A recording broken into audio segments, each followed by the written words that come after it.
Hey there, Riverica here, reporting for duty on a trigger. Thank you so much for shuffling states of emergency into adoption spirit magic with me and steering clear of danger. Heartily, we are grateful.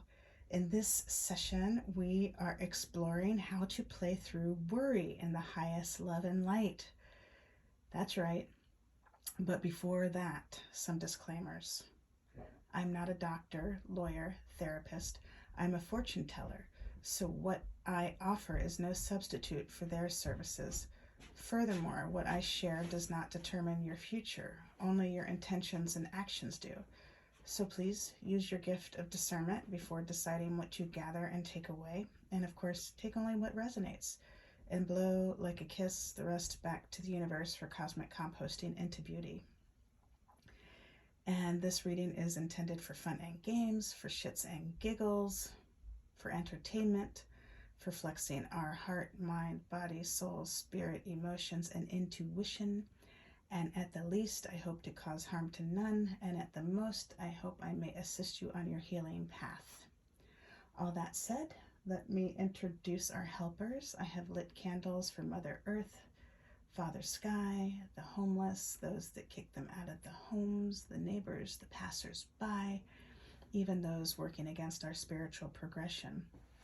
Also for Source, for harmony, unity, and balance, for Archangel Gabriel, for our ancestors here in the highest love and light, and for those who have crossed over to Father Sky by suicide and their family and friends they left behind on Mother Earth, as well as the war-torn families, countries, nations, worlds, galaxies, universes. And we thank Source for helping us all adopt success, transmuting these violent cycles into love. Heartily, we are grateful. I also have a world map and the wooden dagger and the wooden wand helping buoy our spirits. That wood helps buoy our spirits, and the wand has such beautiful properties. You can investigate on your own 4 or 5 or 6 or 7 or 27 different resources, because we're all different psychosocial science experiments, and what resonates for you is different than what resonates for me, and I want this reading to be meaningful for you. So I invite you to investigate on your own and see what resonates with you. And that wooden dagger is to help us cut through to the heart of the matter without harming a soul. We also have our mini crystal ball and our Tree Angel Oracle deck, The Ancient Path into the Sacred Grove by Fred Hageneder and illustrated by An Heng. And that is published by Earth Dancer and Inner Traditions imprint. And I thought there was another publisher, but I don't see it right now. And what else did I want to tell you? This crystal, I can't remember the name. If you know the name, you can put it. I think it's one of the nicknames is a Christ stone. Maybe you can see the cross in the middle. And if you know the name, thanks for leaving it in the comments. I apologize for not remembering what it is, but I know it's a wonderful stone for those who have decided that they want to channel healing.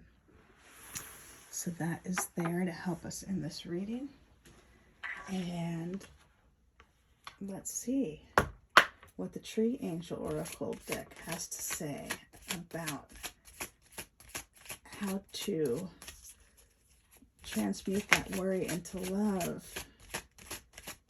So much has been put on our plates these past couple years and currently, and so how to play through that worry and not let it overtake us. So we thank your Source, Spirit Team, angels, galaxy guides, ancestors, saints, sages, gods, goddesses, universes here in the highest love and light, as well as mine. And we thank you you are a whole, full, spiritual, loving being, and so am I. And we thank your source and my source for immediately shifting the situation into what it needs to be, offering necessary insights, healings, acts of grace, protection. Heartily, we are grateful. And so it is. So it was. So it was. So it was. So it was. Thank you so much for guiding this reading in the highest love and light, making it abundantly clear what our message is. And on the bottom, we have the U. Some of you know the U, number 13. Super sweet. I think it's one of the ancients. Oh my God. And 12 and 13. So 12, blackthorn, so beautiful. And then I think I'm being called to read 13 as well. So fun that they came out like that.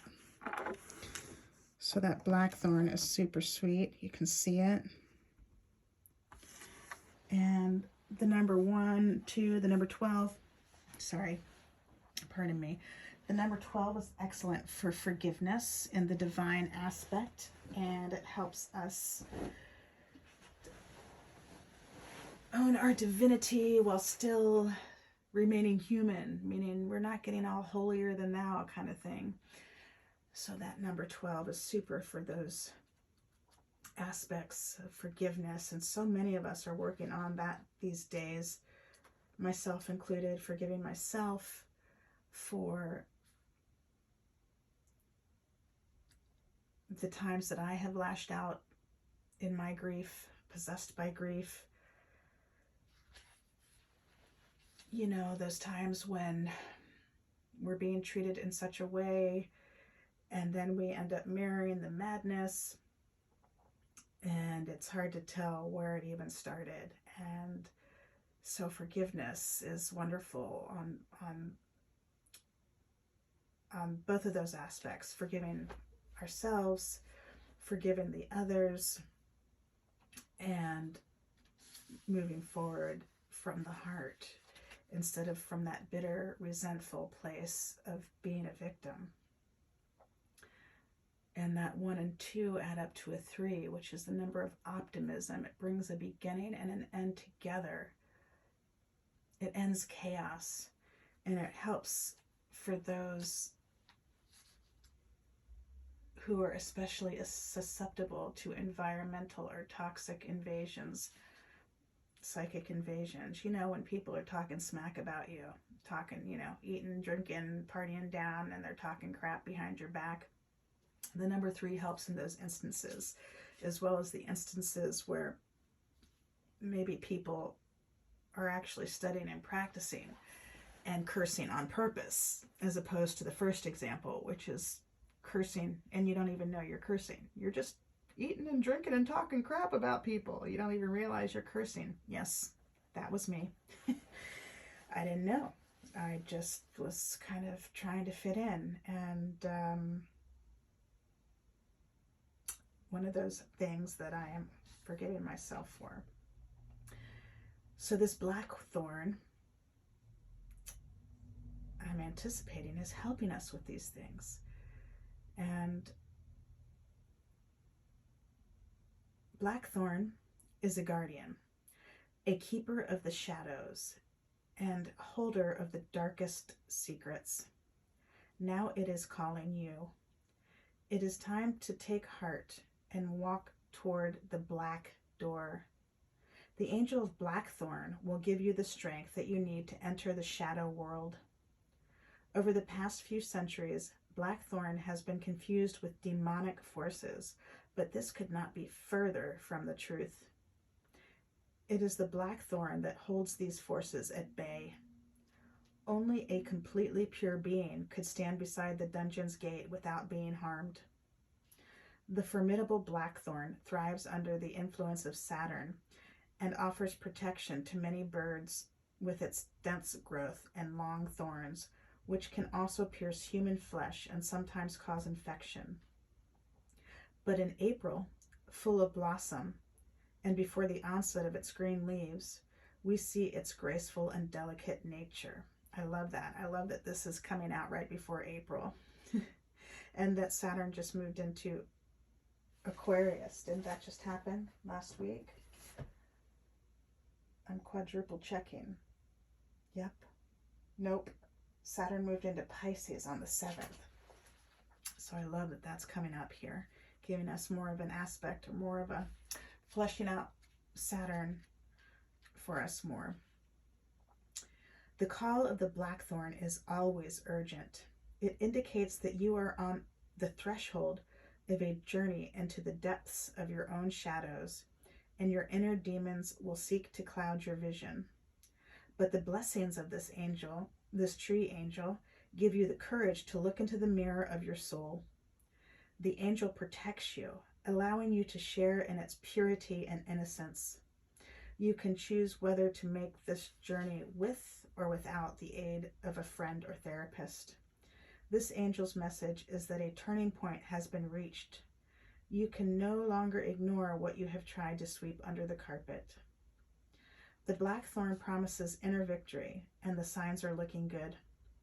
Nothing can harm you as you journey with your light into the shadows, bringing healing and forgiveness to old wounds. See, there's that forgiveness. I love that. Thank you, Source. Thank you, Blackthorn. There is no need to fear evil.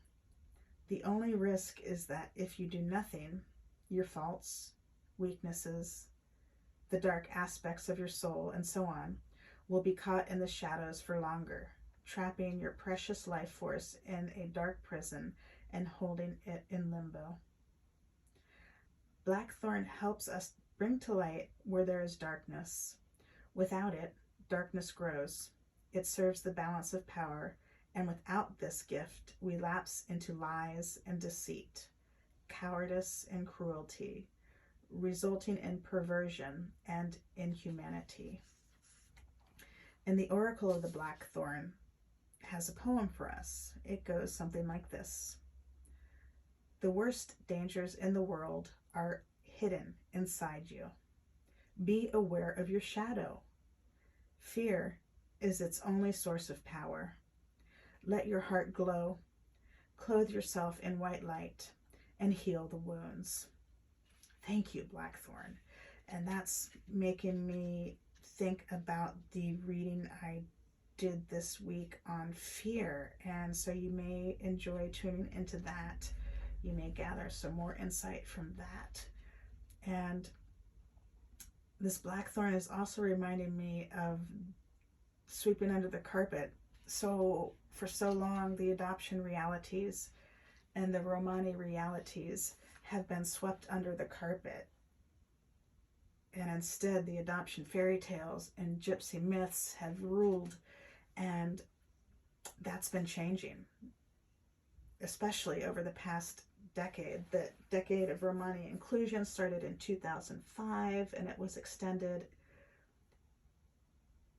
to 2019, and then it got extended again through 2030, and then the adoption activism, adoptees speaking up, has been increasing over the past decade. And maybe some of you have heard in the current events in the recent news, some adoptees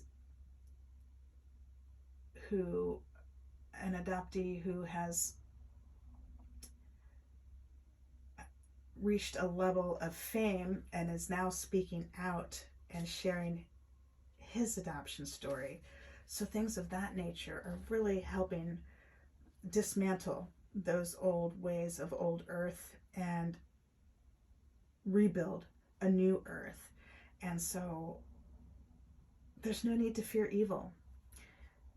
Each time I look evil in the eye, I see hurt in disguise, calling for the salves of unarmed truths and unconditional love, not always my turn to serve. So we don't need to fear, because that evil is just somebody's possessed by grief. And we can make sure we steer clear, right? Danger, steer clear.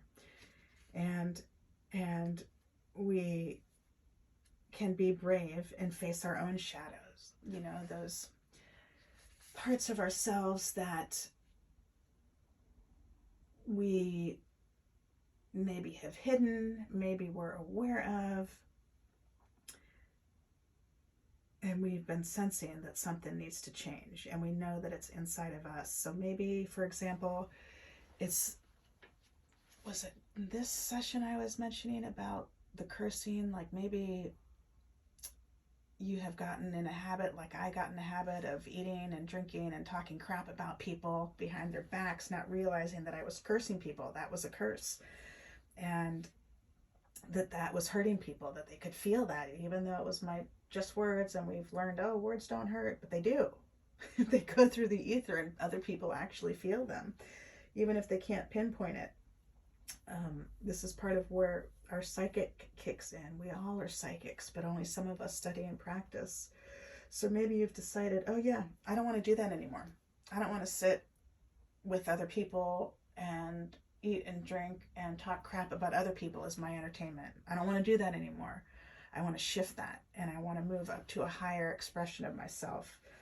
I want to spiral up into a higher expression of myself and expand my heart and forgive myself for talking negatively about people, and forgive those people for whatever it was that I was so upset that I needed to talk about them behind their back. There's so many different ways that we might want to change. Maybe you are in the position where you are an orphan or adoptee and you believe that adoption is for the best. Or maybe you are at a part where you don't believe that anymore and you're coming out of the fog. And so there are quite a few things in yourself that you're really intent to shift. And so this blackthorn may help you with those instances and helping with that forgiveness and compassion and understanding that really helps us make the change. Right? It's really challenging to make the change if we're beating ourselves up and thinking we're a piece of crap because we didn't get it correct. No, let that go. Let that go. Let it go back to the universe, to cosmic compost, and to beauty and streaming grace to replace. And thank you for being so brave and courageous to face yourself, to face those dark parts, to face it, and to make the changes. That's huge. That's noble. That's a bodhisattva. So then we have the you coming in, number 13, to add to this reading about how to shift our worry. And the 1 and the 3 add up to a 4, which reminds me of a chair. A chair has 4 legs on the floor, keeping it solid, grounded, stable. That's the number 4. The number 4 also helps us when other people are pulling on us energetically, emotionally, physically. That number 4 helps us remain grounded and stable. And that's especially relevant for orphans and adoptees who are in that position where others are pulling on us energetically. Our adoptive parents who have adopted us, perhaps, in so many situations, but take it as it resonates. That may not be true for everyone, right? But 4 is an especially helpful number in those circumstances where people may be pulling on your energy. So you can use that numerology to help ground yourself. Maybe you visualize it over your space or over your body. And then the number 1 in that 13 stands for the Creator. It invokes the Creator. It initiates and begins. It helps put your needs to a conclusion and put yourself first. And that number 1 also helps with the victim issues that caused us to take on others' energies or put others before us. Again, so helpful for orphans and adoptees who have been in this position where we needed to put others before us. That was sort of the social contract, right? No shame or blame, just trying to state the facts that first the birth parents and the birth families are putting their needs on us and relinquishing us because they needed to be free of that responsibility to take care of themselves. And however that plays out, there's so many different ways that plays out. And then the adoptive parents who have been in this position where they found themselves wanting to adopt, and all the situations that causes that, like infertility. And so that number one helps the orphan and adoptee and everyone else involved to own their own energy and not pull on other people. And so that's super sweet. So beautiful numbers to help us move through that worry and to reframe that worry. And we already talked about the number 3 with the previous card, so I'm not going to repeat that. And let me share what the U has to say. The oldest of the Norns, destiny's loom, the U lives at the source, at the firstborn root of the tree of eternity. It is from here that the rainbow that holds the world together rises. And it is here that the true treasure of all legend lies, wisdom, eternal youth, and the secret riches of eternity itself. Not the endless past, nor the interminable future, but the eternal present. The angel of you is so deeply rooted in timelessness that the yew tree can easily outlive even the oldest linden. As long as the Stone Age era, the yew was the symbol of eternity and the dance of changing forms in nature and the power of self-rejuvenation.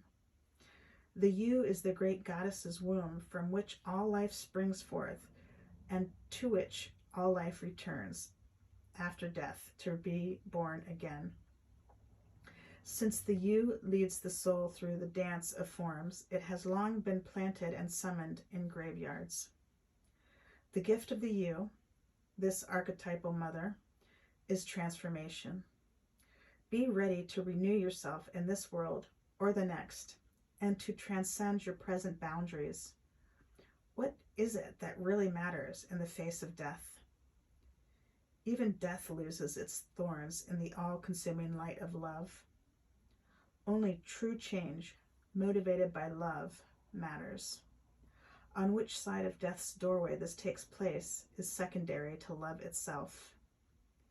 This is cause for celebration, as we are all safe and secure within the ever-changing dance of love. Without Yu's strength, which is to see all aspects of life in relation to death and eternity, we lose ourselves completely. If love no longer informs our consciousness, we become contaminated by fear. Fear of death translates into fear of life itself, fear of the unknown, of the night and the future, fear of knowledge, fear of the true self. So we try to distract ourselves via consumerism, pleasure-seeking, and abuse. And the Yew Oracle has a poem for us, and it goes something like this. Death is just a gateway as we journey through eternity. And when death finds you, make sure you are fully alive. Every moment, every encounter, a unique, awesome present. What is the real treasure of life? Wow, that's intense. And it's reminding me, there was a couple readings earlier this week that you may appreciate. One was about fear, the other destiny. And so you may find those in the readings this week, and they may further inform you about how to move forward, turning that worry and fear around and playing through in a way that you can feel happy about, as challenging as the circumstances are. And what a beautiful addition to this reading the Yew has brought us. And it's also reminding me to mention about mediumship in some of the shorts, I have been sharing definitions. One of them was about the medium, what a medium is. And the purpose of mediumship is to prove continuity of life, personal survival, and unfoldment and growth. In other words, lifelong learning. And so that means that lifelong learning just got really long, especially if we are all mediums and practicing that gift and studying that gift for life worth living, right?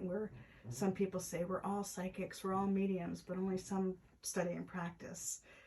And imagine if you're studying and practicing just how exciting things get, right? I mean, compared to if you're not studying and practicing and things are just kind of blindsiding you, there's a humongous difference. But this is where free will comes in. Some people just don't want to have anything to do with it, and that's their free will. But you may be interested in checking out some of those shorts to get some more information about mediumship and psychics and spiritual healers to help you integrate this reading. And that is all I am seeing for you in this reading. I hope that was helpful, helping you transmute that worry into love, helping give you some tools to use to help your play. And if you enjoyed this, you may also enjoy my online courses, Reclaim Your Game, where I share my 17 years of experience working with adolescents and teachers. 3 years of that was coaching teachers, and my 52 years of experience as an adoptee, well, part of that was as an orphan. And I help you play your cards, turning your obstacles into building blocks and playing through loss and trauma, from crisis to diaspora to surviving to thriving to dreams coming true. And on Tuesday night, we have coaching, 8 to 8:30. The group is called Chachabusin, or True Friend in Romani Chip. And we just troubleshoot what's working, what's not, and what may help you improve your play. And then there's also Adoptive Parent College 101 that is not just for the adoptive parents. It's for anyone in the adoptees communities, from the individuals at the fire station who may pick up a relinquished baby, to the ER, doctor, nurse, teachers, therapists, doctors, lawyers, I already mentioned the doctors, politicians, friends. And those courses are discounted right now. Reclaim Your Game is $22, and the Adoptive Parent College 101 is $44. If you get the Adoptive Parent College, you get to Reclaim Your Game as a bonus. So that's super sweet. And the first 10 people to enroll in the Reclaim Your Game using coupon code adoptee, all lowercase, get the course for free. That's super. And so that's there for you if it resonates and that is something you think is for you. I invite you to check the description of this video, and also you could check the About page and click on the links for Reclaim Your Game, Adoptive Parent College 101, or Chachabusin to take advantage of those offers. And thank you so much for helping breathe life into adoption spirit magic. Heartily, we are grateful. Until next time, ciao for now. I love you all.